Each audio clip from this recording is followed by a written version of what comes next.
అంబానీ నుంచి ఆకుకూరలు అమ్ముకునే వాళ్ళ దాకా ప్రతి ఒక్కరు యూట్యూబ్ ఛానల్ పెడుతున్నారు. మనం కూడా ఒక యూట్యూబ్ ఛానల్ పెడదాం. అరే ఐడియా రా, మనం ఈ సీన్ ని రీక్రియేట్ చేద్దాం రా, డెఫినెట్ గా వర్కౌట్ అవుతుంది. ఈ సీనా ఎలా? మీ రెండో అమ్మాయి కూడా మీరు చెప్పకుండా వెళ్ళి పెళ్లి చేసుకుందా? నీ ముద్దుల కూతురు ఎవరన్నా పెళ్లి చేసుకుని ఇంటికి తీసుకొచ్చింది. పెళ్ళా?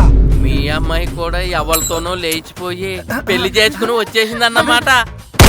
అదేరా, నేను మా ఇంట్లో చెప్పాను కదా, అలానే నువ్వు కూడా చెప్పేసావనుకో మహా అయితే ఏమంటారు, తిడతారు.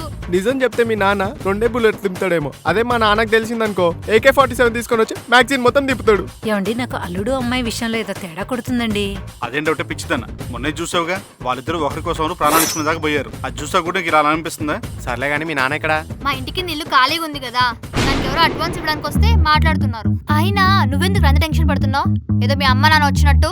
అవునే, వాళ్ళు మా అమ్మ నాన్నే. సింగిల్ స్క్రీన్ గా ఉండాల్సిన నా బతుకు మల్టీప్లెక్స్ చేసావు కదే. అమ్మ ఆఫీస్కి వెళ్తున్నా, అమ్మ ఆఫీస్కి వెళ్తున్నా, అమ్మ ఆఫీస్కి వెళ్తున్నా. మరేం చేద్దాం? నాకు ఒక ఐడియా వచ్చింది. నీకు చికెన్ బర్గర్ అవసరమారా?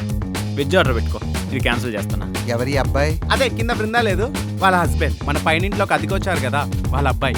ఇంతకీ ఏం చేస్తుంటావు బాబు? బిజినెస్, కార్డియాలజిస్ట్, డాక్టర్, డెలివరీ చేస్తారు. నీలాంటి వాళ్ళ వల్లేరా నాలాంటి ఫ్రెండ్స్ కి బ్యాడ్ నేమ్ వస్తుంది. నేను చూసింది కళ నిజమా? వీడు బృంద ఒకే బెడ్ మీద ఒకే దుప్పటి కప్పుకొని పడుకున్నారు. ఈ రోజు ఇదంతా కామనే కదా. నీ కూతురు ఇంకోటి పక్కన పడుకుందంటే కామన్ అంటున్నావు. నువ్వు ఫాదర్ వా బ్రోకర్ వా? అయినా ఎలా జరిగిందిరా పెళ్లి?